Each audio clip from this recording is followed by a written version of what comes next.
माझी सुद्धा उमेदवारी फायनल आहे का असा जर प्रश्न केला तर मला स्वतःला सांगता येणार नाही, कारण की शेवटी जाहीर करणारे जे नेते असतात ते आदरणीय पवार साहेब आणि जयंत पाटील साहेब आहेत, सुप्रियाताई आहेत. त्यामुळे आज तरी मला या बाबतीत सांगणार नाही. फक्त एकच सांगतो की प्रवीण मानेंचा प्रवेश होत आहे सुप्रियाताईंच्या मार्गदर्शनाखाली, आणि तिथं नक्कीच इंदापूरमध्ये राष्ट्रवादीला ताकद देण्यासाठी प्रवीण माने असतील, त्यांचे वडील असतील, यांचा खूप फायदा हा आपल्याला होणार आहे. दादा, दुसरं असं फडणवीसांनी आज बोलताना सांगितलं की मवीवाले ठरवून मला फक्त टार्गेट करतात आणि फेक नेरेटिव्ह पसरवतात, त्यांचे विचारवंत वगैरे काय खालच्या लेवलचे कारनामे जर या महाराष्ट्रामध्ये कोण करत असेल तर देवेंद्र फडणवीस साहेबच आहेत. मग ते जर अशा पद्धतीने कुरघुड्या करत असतील तर टार्गेट ते स्वतः होणारच आहेत ना. आता तुम्ही जर बघितलं तर अनिल देशमुख साहेबांच्या बाबतीत सुद्धा अनिल देशमुख साहेबांनी पर्दाफाश केला की देवेंद्र फडणवीस साहेब कशा पद्धतीने अजित पवारांच्या चिरंजीवाला तसंच आदित्य ठाकरेंना अडचणीत आणण्याचा प्रयत्न केला होता, आणि अनिल देशमुख साहेबांनी त्यांना साफ नाकारलं. मग त्यांना ईडी कारवाई झाली, ते जेलमध्ये गेले, हे आपल्या सर्वांना माहिती आहे. आणि मग त्यानंतर अनिल देशमुख साहेबांनी बऱ्याच काही गोष्टी सांगितल्या की कसं झालं, काय केलं होतं, कशा पद्धतीने केलं. आणि मग काल जर आपण बघितलं, कोण वाजे नावाचे जे आपल्या सगळ्यांना परिचित असतील, ज्यांच्यावर सुप्रीम कोर्टाने ताशीर ओढलेली आहे की हे नुसतं मोगम काहीतरी बोलत आहेत, यांना काल मेडिकल लीव्ह मिळते, बाहेर येतात आणि मग मीडियाशी ते चर्चा करतात. म्हणजे देवेंद्र फडणवीस साहेब चिडले होते की मी बघतोच एकेकाकडे, माझ्या नादी लागलं तर म्हणजे त्यांच्या नादी लागलं तर अशा पद्धतीने तुम्ही जर काय करणार असाल हे लोकांना किती खरं वाटणार आहे. त्यामुळे देवेंद्र फडणवीस साहेबांना टार्गेट मुद्दामून केलं जात नाही, ते काही गोष्टी करतातच अशा की त्यांना खऱ्या अर्थाने टार्गेट करण्याची जरूरत आहे. त्यांनी गुजरातचं हित मनामध्ये ठेवून गुजरातचा विकास करण्याच्या नादामध्ये महाराष्ट्र जे वाटोळं केलेलं आहे त्यामुळेच आम्ही त्यांना टार्गेट करतो असं आपल्याला म्हणावं लागेल. ठीक आहे, तुम्हाला ते ह्याच माहित नाही का काय ते हायड्रो प्रोजेक्ट आहे, ते सगळ्यात महत्वाचं आहे. खासगीकरण ऊर्जा प्रकल्पांचं खासगीकरण होते, विशेष करून जलविद्युत प्रकल्पांचं. फक्त एक का काहीतरी राहिलं, काय प्रकार आहे जरा? जलविद्युत प्रकल्प जे आपल्या महाराष्ट्रामध्ये 24 ते 25 आहेत. देवेंद्र फडणवीस साहेबांनी एक निर्णय घेतला आज, त्यातले 16 प्रकल्प हे त्यांना प्रायव्हेटाईज करायचे आहेत. म्हणजे मागून जे काही भरती आपण करत असतो, मागून कॉन्ट्रॅक्ट भरती करणं, त्याच्याच बरोबर खाजगीकरण करणं, हे देवेंद्र फडणवीस साहेबांचे आता कारनामे झालेत, नाही त्यांची ती खासियत झाली आहे. तशाच पद्धतीने जल विद्युत प्रकल्प जे आपल्या महाराष्ट्रामध्ये आहे ते सुद्धा त्यांना प्रायव्हेटाईज करायचं. आता ह्यांना सगळ्यांना कळलेलं दिसतंय की महायुतीचं सरकार येत नाही, महाविकास आघाडीचं सरकार येते, म्हणून जे जे काय ह्यांना जमेल अशा प्रकारचे GR हे काढत चाललेले आहेत. 50,000 कोटीपेक्षा जास्त भ्रष्टाचार झालेला आहे, आणि आता जलविद्युत प्रकल्प सुद्धा हे प्रायव्हेट करायला लागलेत.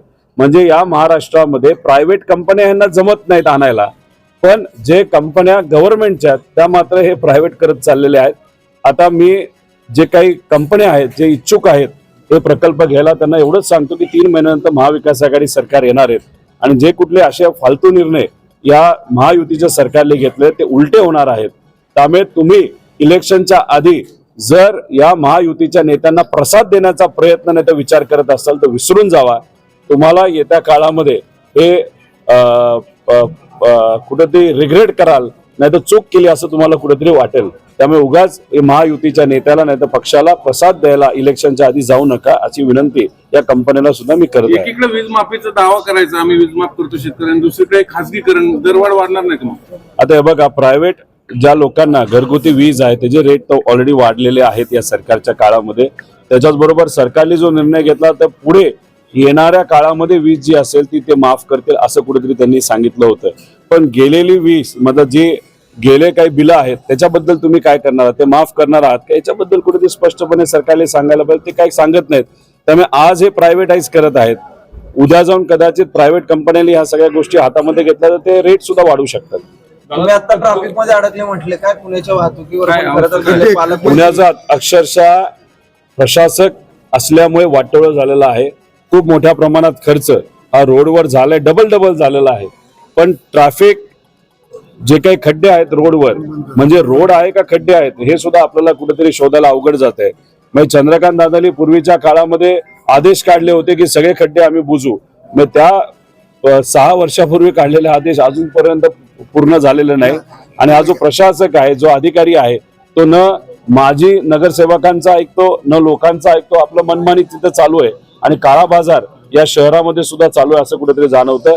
2 तास फक्त 30 किलोमीटरचा प्रवास करायला 2 तास लागले. आणि प्रवीण मानेंचा जो प्रवेश आहे, आता ते इथे येऊन माझ्याजवळ थांबलेले आहेत, यांचा प्रवेश करण्यासाठी मी आलो होतो.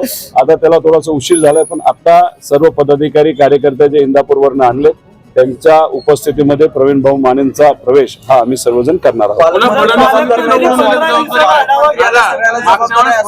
बोलून घेतलं तसं होणार नाही. आपल्याला माहिती लोकसभेचा किस्सा. आता पालकमंत्रीच्या बाबतीत तुम्ही सांगितलं, एक तर ते सुद्धा जबाबदार आहेत.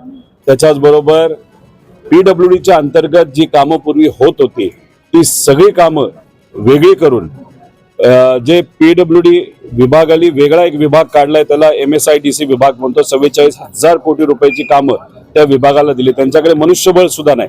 त्याच्याच बरोबर शहरामध्ये जी कामं केली जातात ती महानगरपालिकेच्या अंतर्गत केली जातात. आता प्रशासक तिथं काय करतो, काय कारनामे चालले याचा थोडासा तुम्ही अभ्यास करा. याच्यामध्ये नक्कीच तुम्हाला कटारी आहे. तो न माजी नगरसेवकांचा ऐकतो न लोकांचा ऐकतो, आपलं मनमानी तिथं चालू आहे. आणि काळा बाजार या शहरामध्ये सुद्धा चालू आहे असं कुठेतरी जाणवतं. 2 तास फक्त 30 किलोमीटरचा प्रवास करायला 2 तास लागले. आणि प्रवीण मानेंचा जो प्रवेश आहे, आता ते इथे येऊन माझ्याजवळ थांबलेले आहेत, यांचा प्रवेश करण्यासाठी मी आलो होतो. आता त्याला थोडासा उशीर झालाय, पण आता सर्व पदाधिकारी कार्यकर्ते जे इंदापूरवरनं आणले त्यांच्या उपस्थितीमध्ये प्रवीण भाऊ मानेंचा प्रवेश हा आम्ही सर्वजण करणार आहोत. बोलून घेतलं तसं होणार नाही. आपल्याला माहिती लोकसभेचा किस्सा. आता पालकमंत्रीच्या बाबतीत तुम्ही सांगितलं, एक तर ते सुद्धा जबाबदार आहेत. त्याच्याच बरोबर PWDच्या अंतर्गत जी कामं पूर्वी होत होती ती सगळी कामं वेगळी करून जे PWD विभागाली वेगळा एक विभाग काढलाय, त्याला MSIDC विभाग म्हणतो. 44,000 कोटी रुपयाची कामं त्या विभागाला दिली. त्यांच्याकडे मनुष्यबळ सुद्धा नाही. त्याच्याच बरोबर शहरामध्ये जी कामं केली जातात ती महानगरपालिकेच्या अंतर्गत केली जातात. आता प्रशासक तिथं काय करतो, काय कारनामे चालले याचा थोडासा तुम्ही अभ्यास करा. याच्यामध्ये नक्कीच तुम्हाला कळेल की इथं सुद्धा या शहरामध्ये मोठ्या प्रमाणात अधिकारी हे मलिदा खातात आणि मंत्री हे मलिदा खातात, हे आपल्या सगळ्यांना बघायला मिळेल. माने कुटुंबाचा व्यवसाय आहे, सर्वांना माहिती आहे. लोकसभेत त्यांच्यावर दबाव टाकून तिकडे नेलं होतं, तुम्हाला माहिती आहे. आता ते पुन्हा इकडे येतात, पुन्हा तसं होणार नाही कशावरून? एक तर तुम्हाला एवढंच सांगतो की लोकसभेच्या काळामध्ये सुप्रियाताईंचा प्रचार हा आम्ही सगळ्यांनी केलेला आहे. कोण कोणाचं काम करत होतं याचा अंदाज हा आम्हाला नक्कीच होता.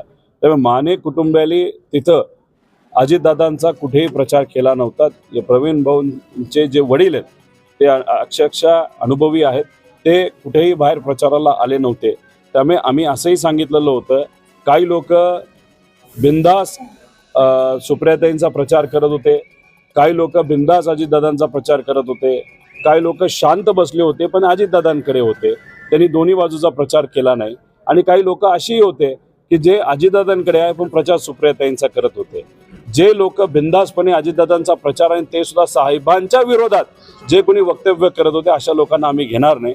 पण जे लोक न्यूट्रल राहिले, त्यांना वेगळ्या पद्धतीने अडचणीत आणण्याचा प्रयत्न केला गेला, अशा लोकांना कुठेतरी पवारसाहेब असतील, सुप्रियाताई योग्य असा निर्णय घेतात. आणि सुप्रियाताईंनी हा निर्णय घेतलेला आहे. आणि प्रवीण भाऊंचा सुद्धा इच्छा होती इलेक्शनच्या काळामध्ये सुद्धा अप्रत्यक्षपणे फोनवर त्यांच्या काही लोकांच्या माध्यमातून निरोप आम्हाला आले होते, पण आम्ही म्हणालो होतो लोकसभा झाल्यानंतर या बाबतीत नक्कीच योग्य असा निर्णय घेऊ, जो आज इथं असणाऱ्या सर्व पदाधिकाऱ्यांच्या उपस्थितीमध्ये आम्ही घेत आहोत.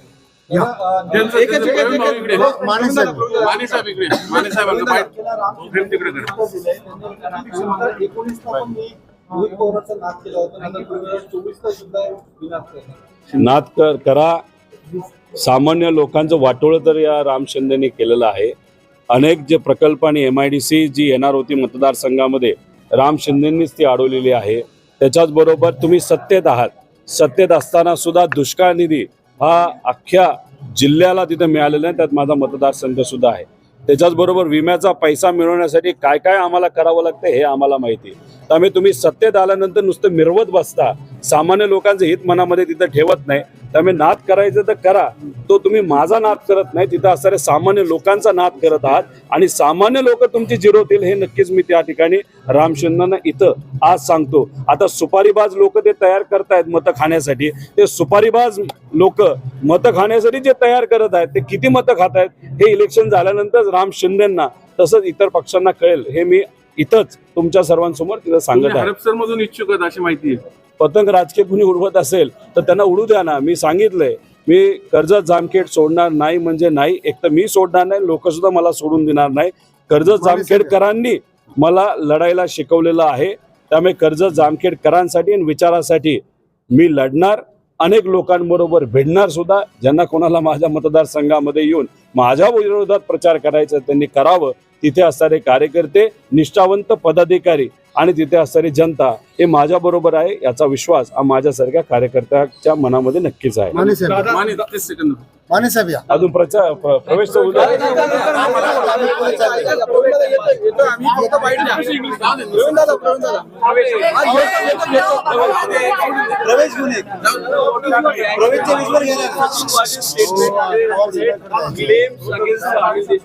See, as far as Sachin Waze is concerned, when Supreme Court looked at this case, Supreme Court has specifically said that Mr. Sachin Waze, whatever he is saying, it's more about hearsay.